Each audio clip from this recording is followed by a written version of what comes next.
La communauté internationale commémore ce 1er décembre 2018 la journée mondiale de lutte contre le sida. En Côte d'Ivoire, la célébration officielle a eu lieu à Abidjan, précisément à Abobo-Baoulé dans la commune d'Abobo. L'ONG Jeunes Volontaires de Côte d'Ivoire prône la réduction des déchets non biodégradables à travers le recyclage. Elle a organisé ce samedi sur la plage de Vridi-Canal son deuxième éco-jogging, une activité pour sensibiliser les populations. Bonsoir, bienvenue dans le 19h. Ce 1er décembre marque la 30e édition de la Journée mondiale de lutte contre le sida. Le thème retenu cette année est « Connais ton statut, fais ton test », un thème qui renvoie au dépistage du VIH qui reste le seul moyen de connaître son statut afin de bénéficier aussitôt du traitement en cas de positivité au test. En Côte d'Ivoire, plus de la moitié des personnes vivant avec le VIH connaissent leur statut sérologique. Près de 500 000 personnes sont atteintes de la maladie. 58% sont des femmes et 8% sont des enfants. Près de 30 000 nouvelles infections par le VIH sont survenues dans le pays, dont 13% chez les enfants selon le ministère de la Santé et de l'Hygiène publique. En Côte d'Ivoire, donc, la célébration officielle de la Journée mondiale de lutte contre le sida s'est déroulée à Abidjan, dans le quartier d'Abobo-Baoulé, dans la commune d'Abobo. C'était en présence du ministre de la Santé et de l'Hygiène publique à Kaoli. Suivez ce reportage. Les stands pris d'assaut par les populations dans le village communautaire de lutte contre le sida. Elles viennent s'informer sur les modes de prévention de la maladie dont souffrent plus de 460 000 personnes en Côte d'Ivoire selon des chiffres officiels.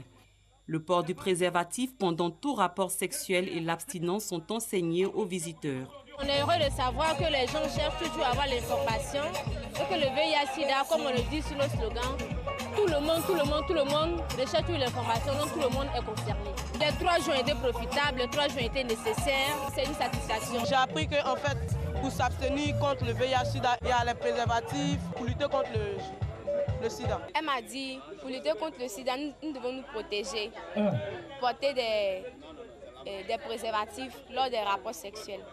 Durant 3 jours, des organisations non gouvernementales et des structures de lutte contre le sida en Côte d'Ivoire ont échangé avec les visiteurs sur les modes de transmission du VIH-Sida et comment l'éviter.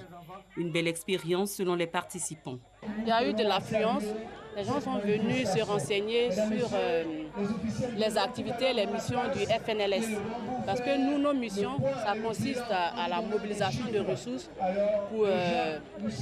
pour financer les activités de lutte contre le sida. Nous avons au moins eu 100 visiteurs dans notre stand.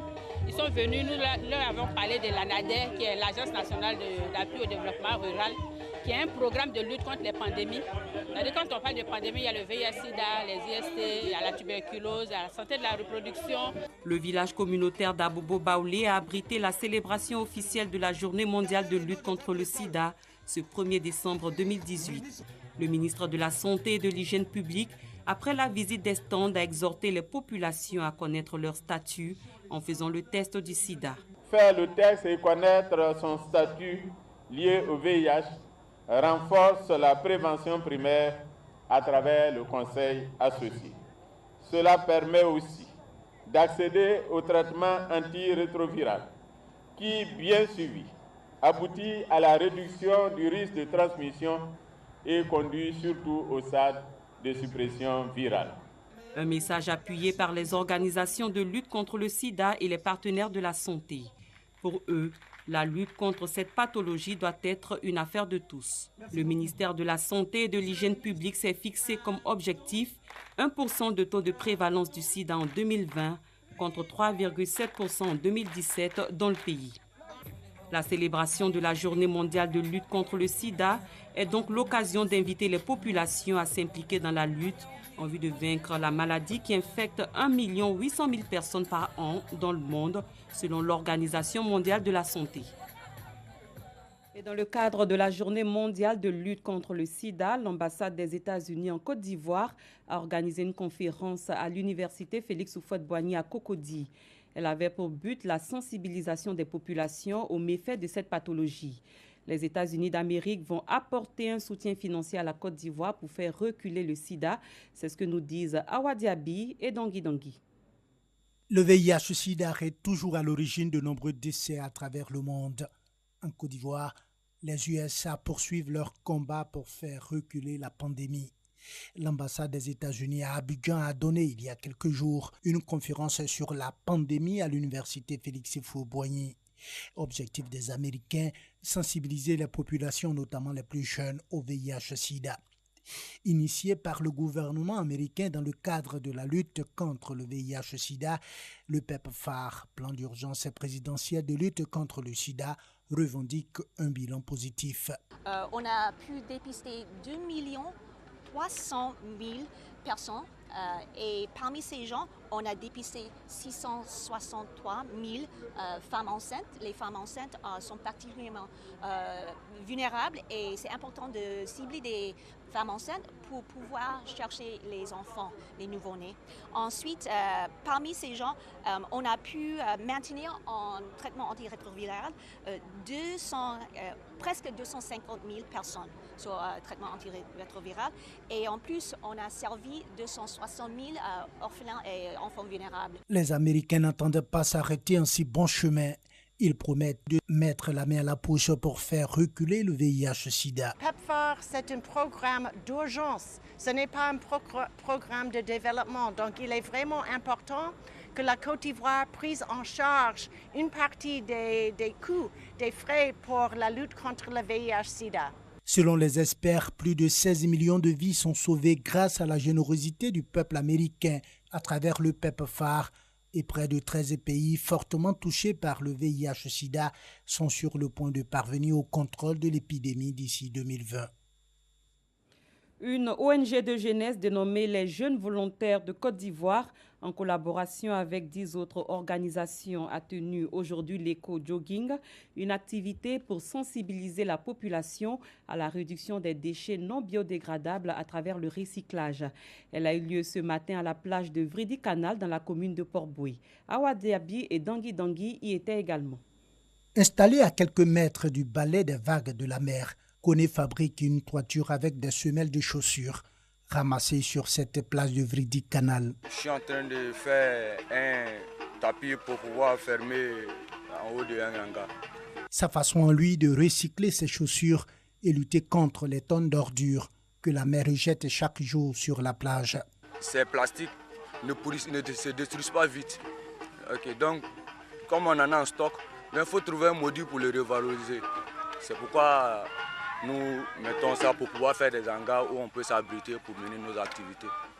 Les ordures prennent régulièrement cette plage en otage, sous le regard impuissant des riverains qui s'en débarrassent comme ils peuvent, notamment en les brûlant.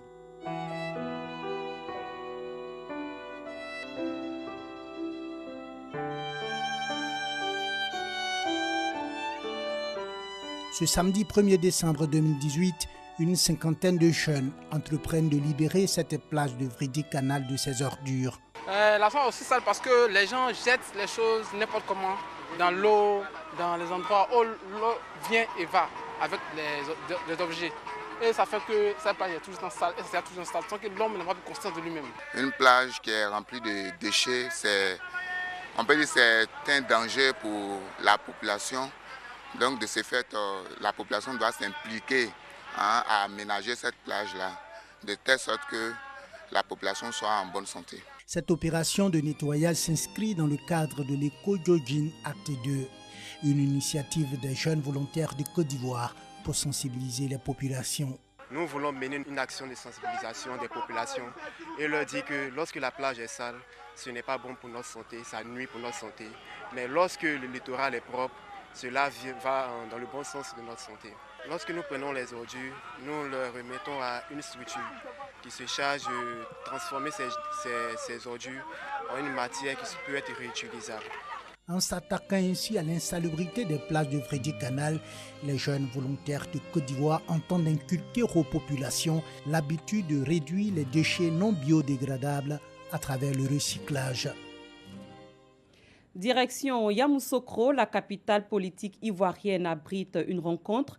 Elle vise à trouver les voies et moyens pour freiner la progression de la strie brune, une maladie du manioc, vers l'Afrique de l'Ouest. Cet atelier s'inscrit dans le cadre du plan d'action national de lutte contre les maladies virales pour une sécurité alimentaire durable. Djeneba Ouattara, Kader Sogodougou.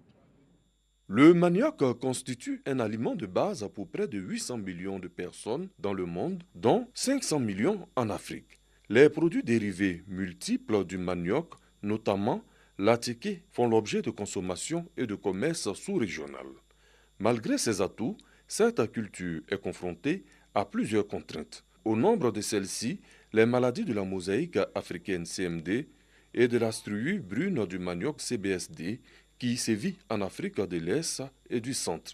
Pour freiner la progression de la CBSD vers l'Afrique de l'Ouest et mieux contrôler la CMD, le programme ouest africain d'épidémiologie virale WAV Côte d'Ivoire a initié à Yamoussoukro un atelier pour élaborer un plan d'action national contre les maladies virales du manioc pour une sécurité alimentaire durable. Le virus de la strie brune du manioc qui cause environ 90 à 100% de destruction. Cette maladie est très sévère et nous devons faire tout pour ne pas qu'elle arrive en Afrique de l'Ouest et ou bien dès qu'elle arrive, nous devons pouvoir la contrôler. Une trentaine d'experts venus des différentes régions du pays prennent part à cette rencontre. Il ne faut pas que nos producteurs prennent les tiges de manioc dans les pays voisins pour les utiliser en Côte d'Ivoire, pour qu'on ne puisse pas avoir, donc, par le truchement de l'introduction de ces boutures-là, la maladie qui se propage dans notre pays. Le programme WAV est conduit dans 7 pays d'Afrique de l'Ouest et du Centre, dont la Côte d'Ivoire. En 2016, la production du manioc a atteint 4,54 millions de tonnes en Côte d'Ivoire. Ailleurs sur le continent, l'ancien président du Burundi, Pierre Buyoya, est désormais dans le collimateur de la justice de son pays. La justice a lancé des mandats d'arrêt internationaux contre lui et 16 autres anciens hauts responsables militaires et civils. Un procureur l'a annoncé hier lors d'une conférence de presse. Loin du Burundi, la France a assisté ce samedi à une nouvelle journée de mobilisation sous l'impulsion des Gilets jaunes, 15 jours après le lancement de ce mouvement. De nombreux incidents ont éclaté. Des blocages étaient également en cours en région, même si la mobilisation semblait en baisse. Rosemont Kini, Dangui. Bien décidés à maintenir la pression sur le gouvernement, les Gilets jaunes ont entamé leur 3e manifestation ce samedi tôt dans la matinée. La situation était très tendue à 100 mètres de la place de l'Étoile et sur les Champs-Élysées à Paris. Plusieurs véhicules étaient en feu et des centaines de manifestants se pressèrent autour. La manifestation s'engage dans un esprit solidaire où chacun échangeait, scandant des slogans ou chantait la Marseillaise. Un rassemblement qui a été l'occasion de nouvelles échauffourées et d'affrontements avec les forces de l'ordre. Des centaines de manifestants pacifiques étaient sur les Champs-Élysées. En début d'après-midi, les forces de l'ordre déclaraient avoir procédé à plus de 200 interpellations. Quelques 36 000 gilets jaunes mobilisés en France, dont 5 000 à Paris. C'est le décompte fourni par le gouvernement à la mi-journée. Des rassemblements étaient aussi organisés sur le reste du territoire. Le mouvement des Gilets jaunes poursuit sa route 15 jours après son lancement encouragé par de bons sondages et le million de signatures enregistrées autour d'une pétition pour une baisse des prix du carburant à la pompe. George Bush père n'est plus. Le 41e locataire de la Maison-Blanche s'est éteint hier à l'âge de 94 ans. Vice-président sous Reagan, George Bush père était devenu de 1989 à 1993 le premier président de l'après-guerre froide. Au cours de son unique mandat dominé par la politique étrangère, il se sera illustré en remportant la première guerre du Golfe. Mais sa mauvaise gestion économique du pays finira par lui coûter sa réélection. De Buenos Aires, où il participe au sommet du G20, l'actuel président américain salue le leadership inébranlable de l'ancien président. Donald Trump a annoncé ce samedi qu'il assistera aux funérailles de George Bush père. Sport football à présent, la CAF, Confédération africaine de football, a retiré l'organisation de la CAN 2019 au Cameroun. L'annonce a été faite hier. Je vous propose d'écouter les réactions de certains Camerounais face à cette nouvelle. C'est peut-être une bonne décision parce que au lieu d'organiser une CAN au rabais, c'est mieux qu'on ait attribué ça à quelqu'un qui est prêt. Comme ça, le Cameroun aura le temps de s'apprêter et trouver les moyens nécessaires pour qu'on puisse organiser une CAN digne de ce nom. On sait ce qui va arriver. Il n'y a pas de stade, il n'y a pas de route. Il y a un pays d'abord qui aime d'abord en guerre. Il faut organiser la CAN comment? On ne pouvait pas, les logiques sont claires. Le Cameroun ne pouvait pas organiser la CAN. Ça, c'est propre.